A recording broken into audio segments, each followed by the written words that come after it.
All right, last video, let's wrap it up. Where we were with this problem was we have the cookie cutter problem. We had a square that was 12 inches by 12 inches, which gave us an area by length times width of 144 inches squared of dough.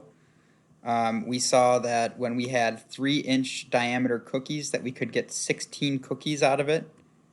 So we found the area of one cookie, multiplied it by 16 right here, and got that the area of all my cookies together is 36 pi. Taking my total amount of area, my total amount of dough, subtracting out my cookies, gave me my waste, which showed me that I have approximately 30.9 inches squared of waste, which is quite a bit of waste. Now we're going to try some other diameters to see if we can reduce that waste. And so the next one I'm going to choose, I'm going to actually clear my ink here. I'm going to choose to do, instead of 3-inch diameter, I'm going to choose to do 2-inch diameter. Maybe if I make more cookies or smaller cookies, I can reduce the waste. Okay. Again, when I put my dough or my ingredients in the automatic mixer, it creates a 12 by 12 square of dough for me to use. And so again, I have 144 inches squared of dough, total dough to use. This time, when I start cutting out my cookies, instead of, and it looks bigger because I just wanted to show you, instead of 3-inch diameter, I have a 2-inch diameter. And so how many cookies, kind of the question I have to myself is like, well, if I have 2-inch diameter, how many cookies could I really fit in here? Well, my total length here is 12 inches. So that means I could fit 6 cookies. I can fit 6 cookies that way, and I can fit 6 cookies going down this way too. Which means that I have a total of 6 times 6, 36 cookies being made. I have a total of 36 cookies this time. Instead of 16 cookies like last time, I have 36 cookies.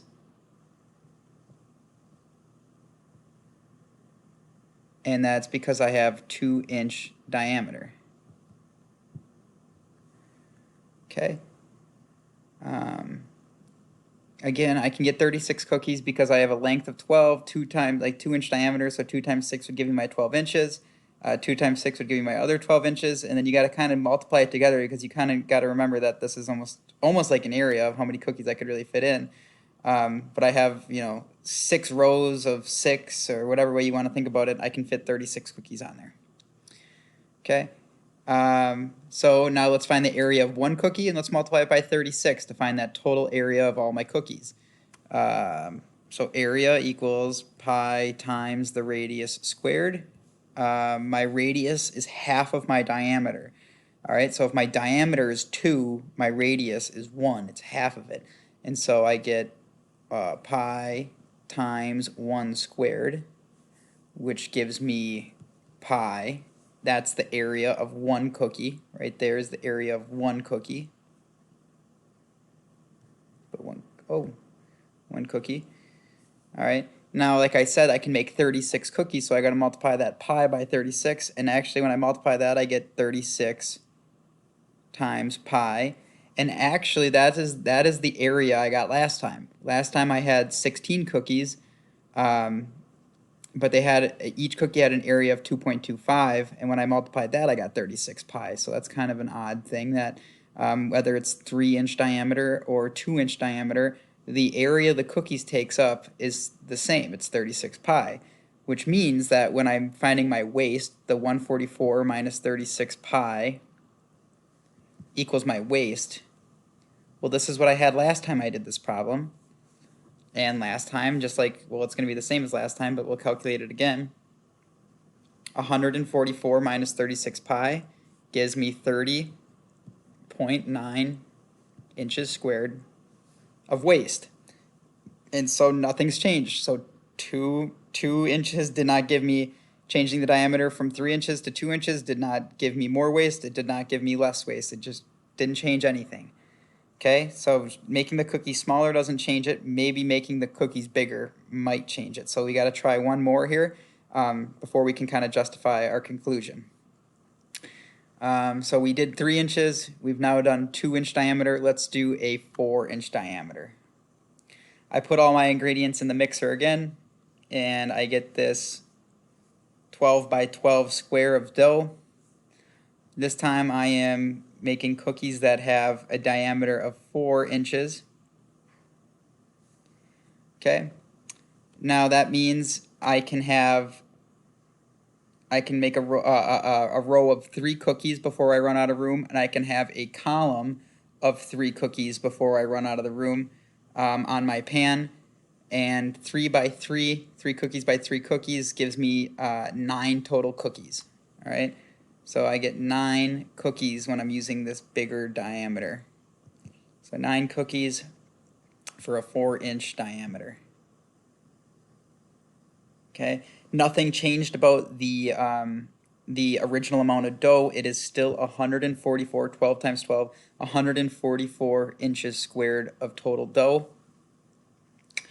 Now we just need to figure out how much area these cookies are taking up. And I mean, they're bigger, so my original thought is that they will probably take up more dough, maybe leave less waste because they're bigger. That's kind of my original thought, but we'll see. Okay, so the area equals pi times the radius squared. Radius, like I said last time, is half the diameter, and so this becomes pi times half of 4 is 2, so 2 squared. That gives me 4 pi. So 4 pi is the area of one of these cookies. 4 pi is the area of one cookie. Well, I said that I can make 9 cookies, so I got to multiply my 4 pi times 9, and again, it looks like I'm going to get 36 pi. All right, and so just like I did with 3 inches and 2 inches and now 4 inches, the amount of cookies, the area of all my cookies together has always been 36 pi, and it always keeps leaving me with the same amount of waste because I take my total area of all my dough, which is 144, I subtract out my 34 pi from the cookies I'm making, and it's going to leave me with my waste. Well, we've done this 2 times now. This always ends up giving me 30.9 inches squared of waste. Okay, so what this problem is showing me is it doesn't matter the size of my cookie cutter. It doesn't matter if my diameter of the cookie is 3 inches, 2 inches, 4 inches, 6 inches, whatever you might choose the diameter of your cookie to be, it doesn't matter. We keep ending up with the same amount of waste. Okay, because, I mean, whenever we up the diameter, it changes the amount of cookies. When we lower the diameter, it changes the amount of cookies, but we're always left with the same amount of waste here. Okay, the idea behind this problem, one, it's kind of interesting to see that conclusion, to justify that conclusion, because I mean, when I started working on it, that's not what I thought was going to happen. But it's also a nice problem to work vocab. It talks about diameter and radius and how your diameter is the whole thing, radius is just half. It has the area of a square, length times width. It has this idea of how many cookies can you fit on that baking pan when you change the diameters. It's got the area of a circle. It's got a lot in here. But again, it's all about coming up with that conclusion, being able to justify, well, what we saw, which was that no matter what the size of the diameter, we always left with the same amount of waste, so we can tell our boss here to stop bothering us. There's nothing we can really do when we're making our cookies. All right, I'm sorry for the long videos today. I know there's 4 of them. It was a longer lesson. I promise I will keep trying to make these shorter as we go forward. Look for the homework on Google Classroom. I will have, this is a 2-day lesson, so I'm going to cut some of the problems out. So if you're like looking at it like this isn't all the problems that I saw in the book, just be sure to do the ones that I'm assigning you and trying to turn those in through Kami and not back into Google Classroom. All right, have a good day, everybody. I hope everybody had as much fun doing this as I did.